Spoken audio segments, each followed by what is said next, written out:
मैं बड़ी मुताज अज मजबूर हाँ। मैनू कोई खर्चा पट्ठा नहीं देंदा। मेरा पट्टी दारू दुआ कर लो, मेरे अखराजात को नहीं। मैं बड़ी गरीब हाँ, मैं बड़ी मजबूर हाँ।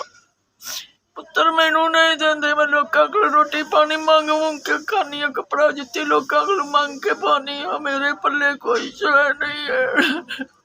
मेरी मुक्की हुई है, एल्सोलीन मेरी मुक्की हुई है। मैं मरीज हाँ, मैं मंजी ते पई हाँ। मैनू इस तरह दौरे पैंदे ने जदों एल्सोलीन मुक जावे, भावें 7 दिन बेहोश पई होवां, मेरा कोई वाली वारस नहीं, कोई पता नहीं। मेरी दवाइयां दी मदद करो, मैं बड़ी माड़ी हाँ।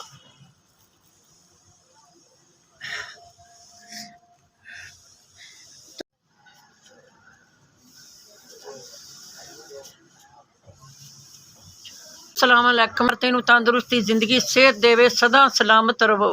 तुसी मैनू दवाइयां दी मदद कीती है। अल्लाह पाक तुहानू ढेर ढेर तंदुरुस्ती जिंदगी देवे। परवरदिगार तुहानू किसी गल की कमी ना देवे।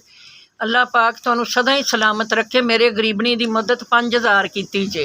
जिंदगी देवे परवरदिगार, तुहाडी हर मुश्किल आसान करे। अल्लाह पाक तुहानू सदा ही सलामत रखे। अल्लाह पाक तुहानू सुखी रखे। अल्लाह पाक तुहाड़ियां तरक्कियां कामयाब करे।